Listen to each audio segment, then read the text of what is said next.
네, 저는 오늘 여러분들과 함께 온전히 즐거워하라 라는 말씀의 제목으로 은혜의 말씀을 함께 나누고자 합니다.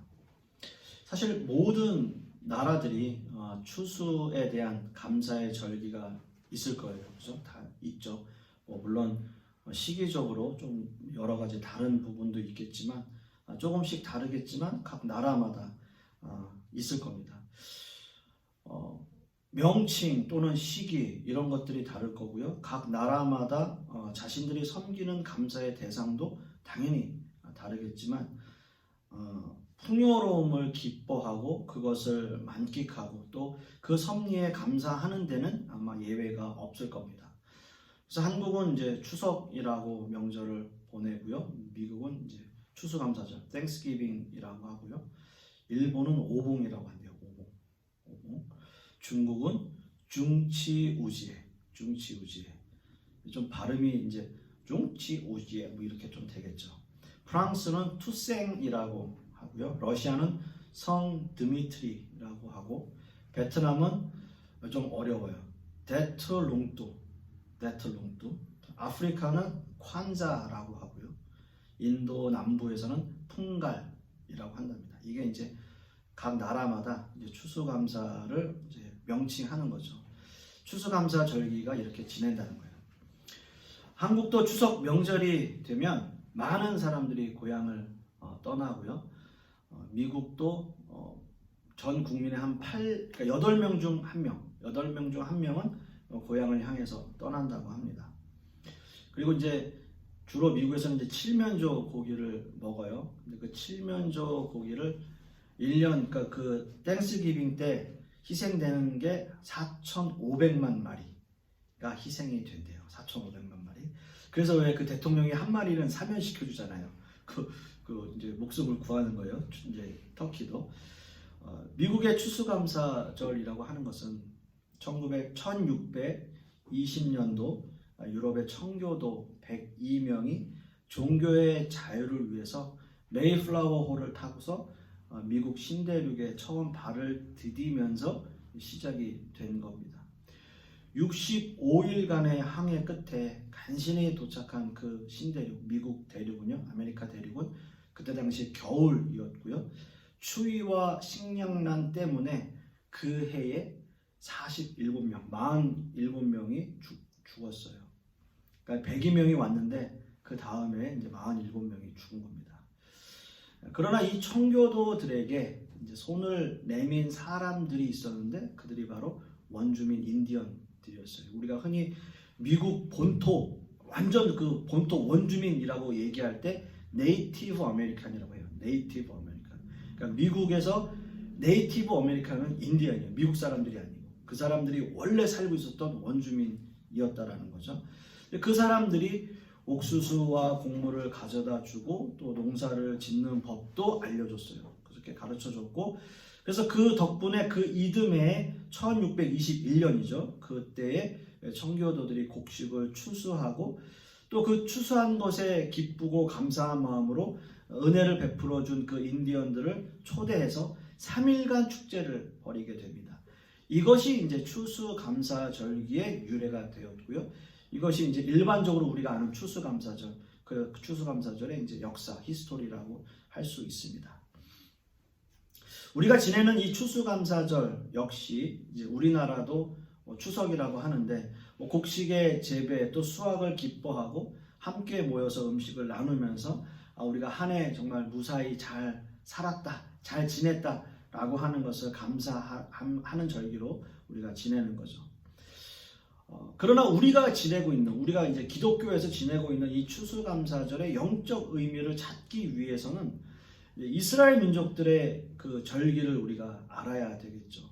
이스라엘 민족들이 하나님께서 명령하신 이 절기의 의미를 이제 알아야 하는데 이스라엘 모든 남자들은 1년에 3번 반드시 절기를 지키고 그것을 지내야 됩니다.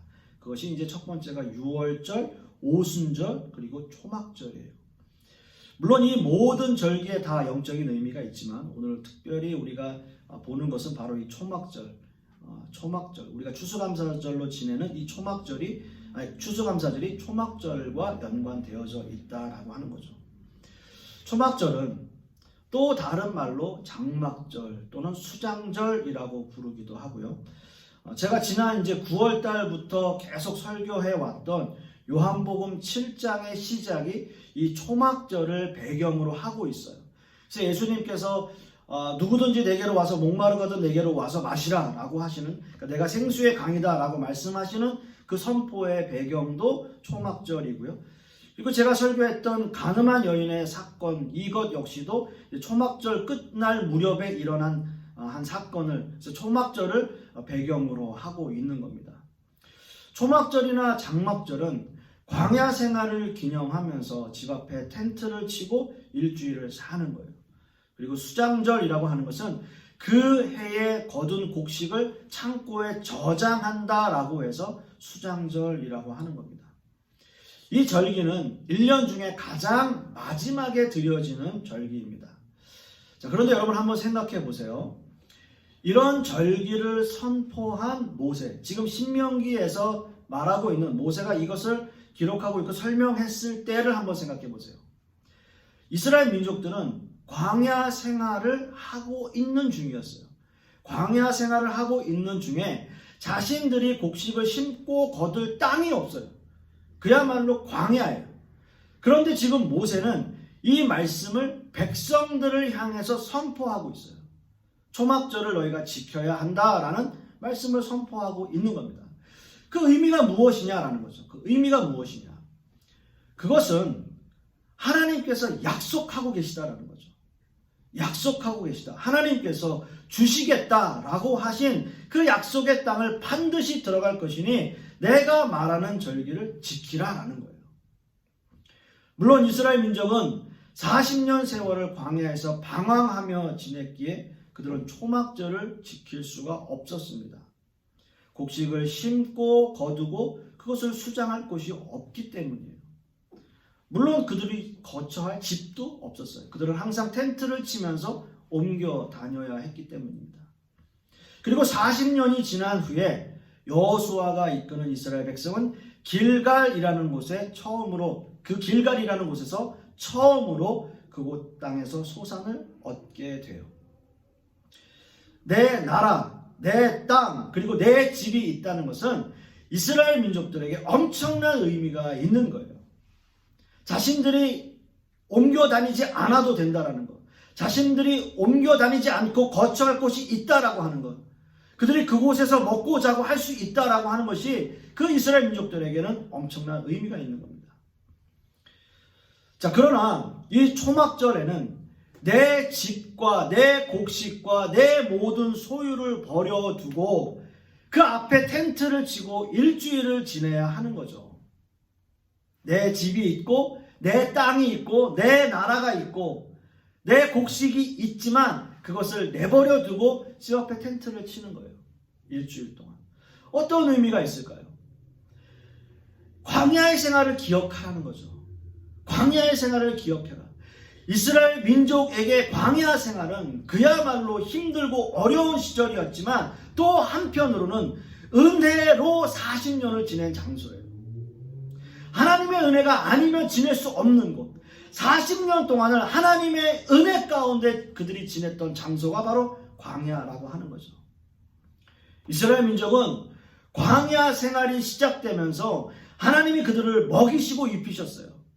40년 광야 생활 동안 그들의 의복이 헤어지지 않았고 그들의 먹고 마시는데 부족함이 없었어요.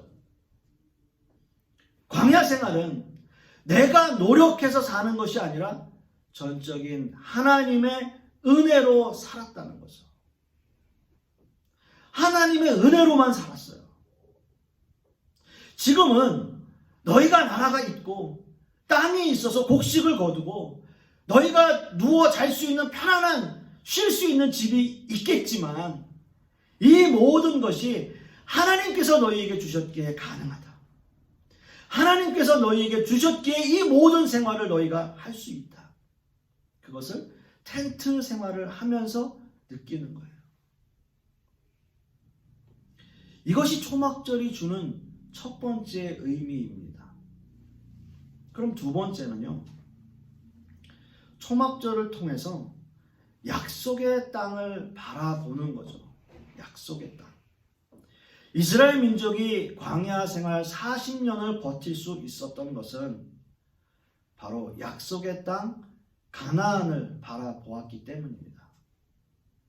정해져 있었어요. 가나안 땅, 그곳을 가야 한다라고 정해져 있었어요. 광야는 이미 말씀을 드렸듯이 힘들고 어려운 생활이 계속 되는 곳이에요. 낮에는 뜨거운 태양빛이 내리쬐고요, 밤에는 엄청난 추위를 견뎌야 합니다. 제가 몇 번 이 말씀을 드렸던 것 같은데, 꽤 오래전에 제가 이집트를 한번 방문한 적이 있었어요. 선교사님 세미나를 위해서 2주. 근데 이제 그 이집트 카이로에서 시내산까지 가는 거리가 한 차를 타고 6시간 정도 걸립니다. 6시간 대략 걸리는 것 같아요. 가는 동안에 광야를 계속 사막을 지나가는데요. 이 사람이 가지고 온 그 약간 우리나라 옛날 포니라고 혹시 옛날 차 있어요? 그거랑 비슷한 차인데요. 에어컨이 없어요. 그 이집트 더운 날씨에 에어컨이 없고, 광야를 딱 들어서서 사막으로 들어서는 그 순간부터 모래바람이 얼굴을 막 때립니다. 그러니까 창문을 열면 모래바람이 얼굴을 때리고, 그래서 그것 때문에 창문을 닫으면 안에는 찜통 더위가 되는 거죠. 왜냐면 에어컨이 없으니까. 그거를 이제 같이 동행한 사람들과 그 조그만 차에 4명이 꽉 차가지고 시내산을 가는데요. 정말 그 중동 지방의 그 여름을 지나가는 그 사막 날씨는 정말 뜨거워요.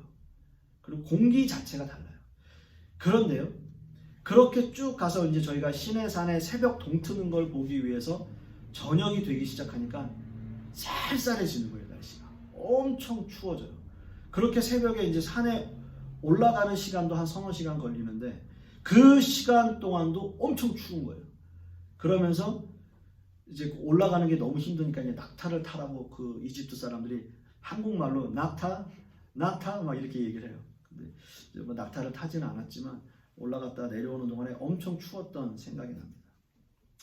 정말 힘들었을 것 같아요. 제가 경험해 보니까 정말 힘들었을 것 같고, 사실 제가 살고 있었던 캘리포니아도 사막 기후라서 저녁이 되면 추워지기 때문에 항상 외투를 준비해요.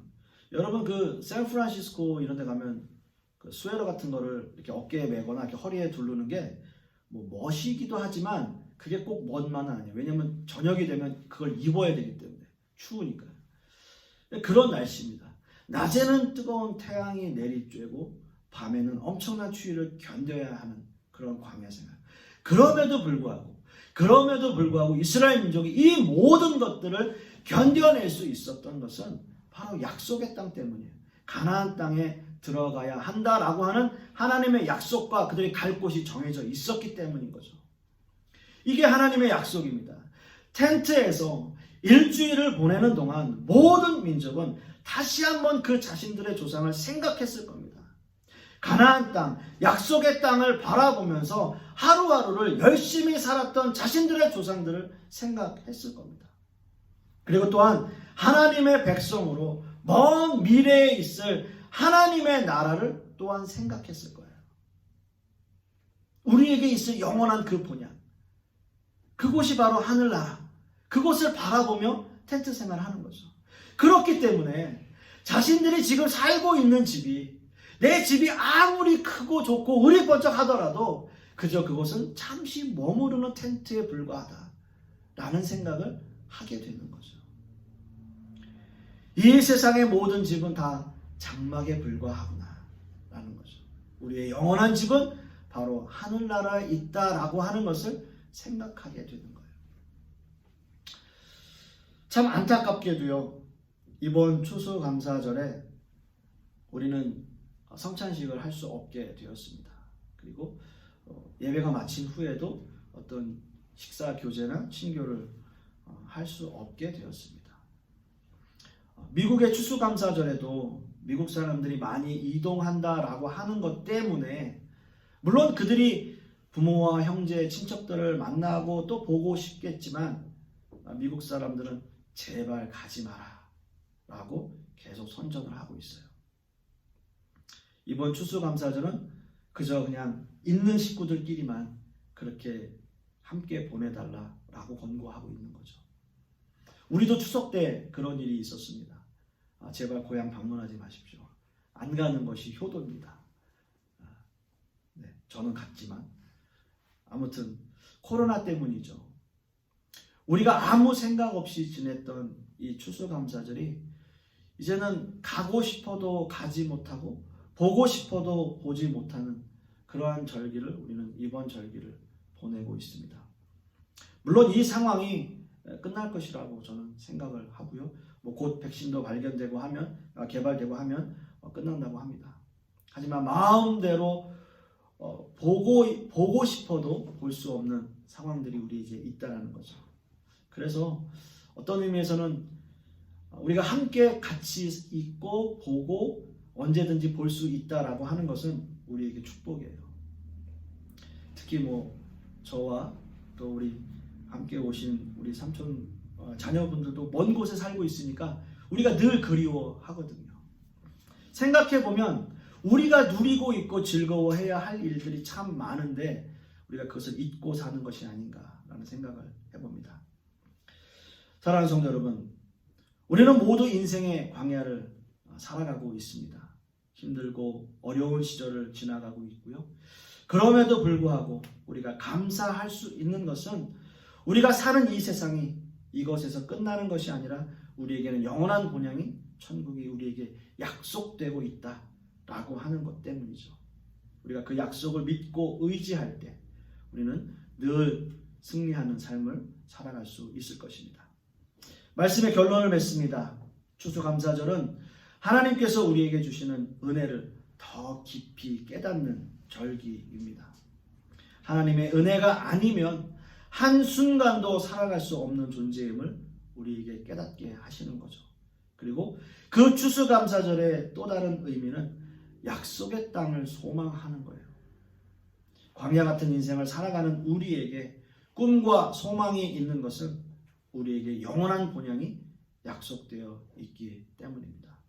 그 영원한 본향을 바라보시면서 이 세상 살아가시는 동안 정말 하나님의 은혜 가운데 열심으로 살아가는 저와 여러분 되실 수 있기를 간절히 소망하겠습니다. 기도하겠습니다.